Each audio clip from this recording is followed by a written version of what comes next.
دار الہدی۔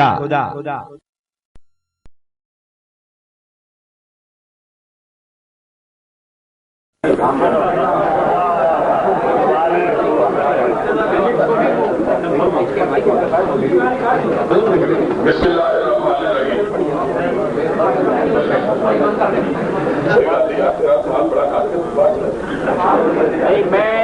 میرا خیال ہے کہ تمام علماء کرام یا موجود ہے، میں سر آپ سے گزارش کروں گا کہ آپ اپنے چاہنے والوں سے یہ کہیں کہ جہاں اتنے گھنٹے کیمروں کو رکھا گیا ہے، یہ آپ کی لمحات تھوڑا سا اور کے کچھ باتیں سمجھ آ رہی ہیں، تھوڑا سا سمجھ اور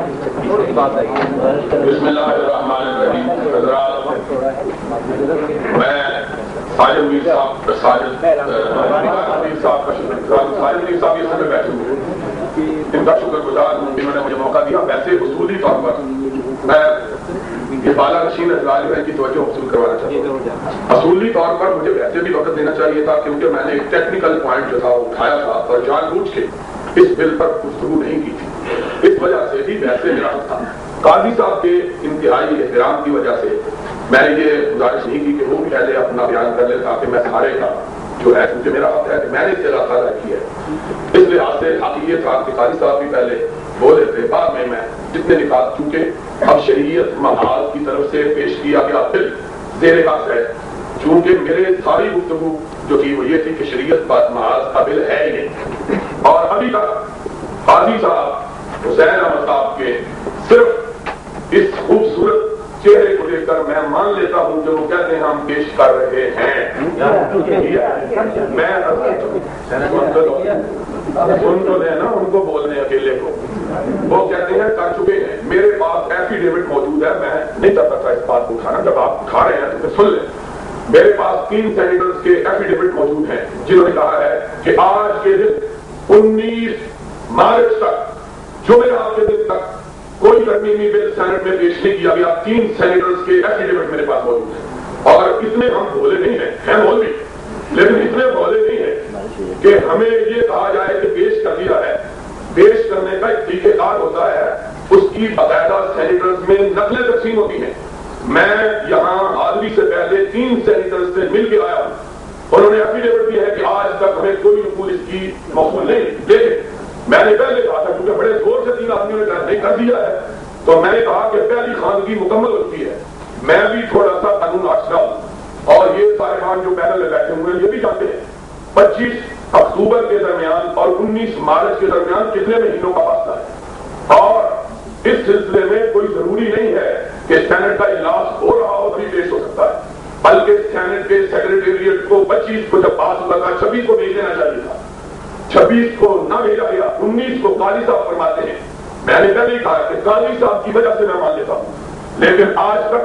اخبارات کے ڈاکومنٹری میرے پاس ثبوت موجود ہیں، گورنمنٹ تک ہم کو نہیں بھیجا گیا۔ وزیر قانون کا بیان میرے پاس موجود ہے، جنگ میں چھپا ہوا ہے، وہ کہتا ہمیں کوئی نہیں بھیجا گیا، اور خود شریعت بل کے محرکین میں سے آج تک کسی نے پریس اسٹیٹمنٹ نہیں دی کہ ہم نے اس میں ترمیمی بل پیش کر دیا۔ آپ یہاں بیٹھے اندر بیٹھ کے مجھے کہہ دیتے ہیں، آپ کے احترام کی وجہ سے میں مان لیتا ہوں، لیکن اس ماننے کا کوئی قانونی جواز موجود نہیں ہے۔ اس کے بعد میں یہ گزارش کرنا چاہتا ہوں، ترتیب بات میرے محترم بزرگ مفتی محمد حسین صاحب نعیمی نے بڑے خوبصورت انداز میں اپنی گفتگو کا جو ہے وہ اظہار کیا ہے۔ اسی طرح مولانا وسیع مظہر ندوی صاحب نے اس طرح میں صاحب وہ آدمی ہوں، اور اسی طرح سینیٹر قاضی حسین احمد صاحب نے، چاروں حضرات کی تقریریں مختلف تھیں ماں سوائے ڈاکٹر اسرار صاحب کی، اور کسی میں کوئی تند اور کاٹ موجود نہیں تھی، اور سب سے زیادہ مجھے جس تقریر نے متاثر کیا ہے وہ مولانا وسیع مظہر ندوی کی ہے، اس وجہ سے کہ انہوں نے بڑے واضح الفاظ میں یہ بات کہی ہے کہ شریعت محاذ کی آغاز اور ابتدا ہی غلط ہے، اس لحاظ سے کہ پہلے آپ ایک فیصلہ کراتے ہیں، پھر سارے علماء کو کہتے ہیں کہ انگوٹھا چھاپ دے۔ یہ بات آپ نے ضیاء الحق سے جو ہے وہ سیکھی ہے کہ وہ لوگوں کو بلاتا ہے شورا میں کہ فیصلہ میں کرتا ہوں اور آپ انگوٹھے لگوا دیں۔ خدا کے لیے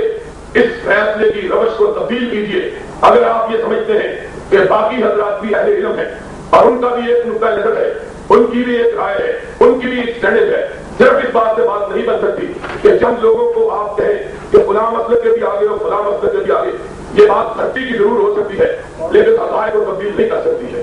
اس وجہ سے میں مولانا وسیم اظہر صاحب ندوی کی اس تقریر کو انتہائی زیادہ اس محفل سمجھتا ہوں اس سارے سیشن کی، کہ انہوں نے بڑے اعتراض کے ساتھ شریعت محاذ کو توجہ دلائی ہے کہ تم نے پہ غلطیاں کی ہیں، مسلسل غلطیاں کی ہیں، نہ پہلے پوچھا ہے، نہ عبارت درست ہے، نہ لفظ درست ہے، نہ قراءت درست ہے، ساری بات غلط ہے، اور اس کو بیٹھ کر پہلے درست کر کے پھر پیش کرنا چاہیے تھا۔ یہی میرا موقف تھا۔ میں جناب والا جہاں تک پہلی بات کا تعلق ہے، میں یہ کہنا چاہتا ہوں، مفتی صاحب نے فرمایا ہے کہ آج تک علماء نے کوئی بات پیش نہیں کی۔ میں افسوس کے ساتھ کہنا چاہتا ہوں کہ حضرت مفتی صاحب آپ کے اور ہمارے اور باقی تمام طبقات کے برگزیدہ علماء نے، جن کے علم اور فضل پر آج تک کوئی شخص اعتراض کی گنجائش اپنے دل میں نہیں پا سکتا، انہوں نے متفقہ طور پر 31 علماء نے 22 نکات پیش کیے تھے۔ میں نہیں سمجھتا کہ آپ نے کس طرح ان کو خاموش کر دیا ہے، اور آپ کہتے ہیں کہ آج تک علماء کی کسی جماعت نے کوئی کام پیش نہیں کیا۔ اسمبلی کی بات نہیں ہو رہی، آپ نے کہا ہے کہ لوگوں کو پیش کیا ہے، لوگوں کو اسمبلی کے لیے رہنما اصول دیے ہیں، اور آج تک 22 نکات جو ہے وہ ہمارے پاس موجود ہیں۔ ان پہ جماعت اسلامی کے بانی اور مؤسس حضرت مولانا سید اللہ مودودی علیہ الرحمت، جماعت اہل حدیث کے نام پر قائم حضرت مولانا سید محمد محمود غزنوی علیہ الرحمت، اور علماء بریلی کے نام پر عالم مولانا بدایونی علیہ الرحمت، اور اسی طرح تمام اکابر مولانا شبیر احمد عثمانی علیہ الرحمت، ان سارے لوگوں کے مولانا سید سلیمان ندوی علیہ الرحمت، ان سارے اکابر کے دستخط موجود ہیں۔ اور آپ حضرات اس شریعت بل میں جو آپ بات کہتے ہیں، اس میں آپ نقائص لے کے آئے ہیں، اس 22 نکات کی اگر جو بھی خوبیاں ہیں وہ ساری کی ساری 22 نکات کے اندر موجود ہیں۔ اس لحاظ سے مفتی صاحب کا یہ فرمانا کہ یہ آج تک علماء نے کوئی چیز پیش نہیں کی، یہ میں سمجھتا ہوں کہ علماء کے بارے میں درست نقطہ نظر نہیں ہے۔ آج تک 22 نکات علماء کا متحدہ اور متفقہ ایک دستاویز اور لائحہ بن رہا ہے جو ہر حکومت کے سامنے پیش کیا جاتا رہا ہے۔ جہاں تک بات ہے اس بات کی کہ مفتی صاحب نے فرمایا ہے کہ حضرت محمد رسول اللہ صلی اللہ علیہ وسلم نے قاضی کو اجتہاد کے اختیارات دیے۔ میں آپ حضرات کی توجہ اس بات کی طرف مبذول کروانا چاہتا ہوں کہ مفتی صاحب نے اس مقام پر 3 ایسی باتیں کی ہیں جو قابل اعتراض ہیں۔ میں عرب کے الفاظ استعمال کرتا ہوں، کوئی ایسی بات نہیں کہنا چاہتا جس سے کسی کا دل دکھے۔ 3 باتیں قابل اعتراض ہیں۔ ایک بات یہ ہے کہ مفتی صاحب ایک ہاتھ سے قاضی کو اجتہاد کے اختیارات دیتے ہیں، اور جب پینل کی طرف سے یہ سوال کیا گیا کہ کیا قاضی کا مجتہد ہونا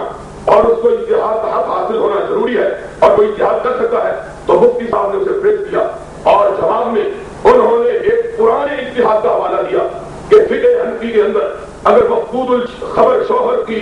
عدم موجودگی میں عورت چاہے کہ کس بات پر فیصلہ کرے، تو انہوں نے اس اجتہادی حق کو جس کا انہوں نے اپنی زبان سے اقرار اور اظہار اور اعلان فرمایا تھا، اس کو قاضی کو دینے کو عملی طور پر تیار نہیں ہے۔ چنانچہ انہوں نے کہا کہ فقہ مالکی سے پیچھا ہے۔ یہ نہیں تھا کہ ہاں اس حق ہے کہ آج کے موجودہ دور کے تقاضوں کے مطابق اس حدیث سے جس سے انہوں نے استدلال کیا تھا، اس حدیث کی روشنی میں قاضی کو اجتہاد حاصل کیا ہے۔ جہاں تک ڈاکٹر اسرار صاحب کی بات کا تعلق ہے، ضمنی سلسلے میں انہوں نے فرمایا کہ ہم تو سارے متحد ہیں۔ جناب والا آپ بالکل متحد نہیں ہیں، آپ بالکل متفق نہیں ہیں۔ تحسبهم جميعا وقلوبهم شتى، آپ میں بھی اسی طرح اختلافات ہیں جس طرح کہ ہم 4 جماعتوں سے تعلق رکھنے والے لوگوں میں اختلافات ہیں۔ اس کی مثال میں دستاویز لے کے آیا ہوں۔ مفتی صاحب فرماتے ہیں کہ قاضی کو مجتہد ہونا چاہیے، فقیہ ہونا چاہیے، عالم ہونا چاہیے، عامل ہونا چاہیے، اور جناب ڈاکٹر اسرار احمد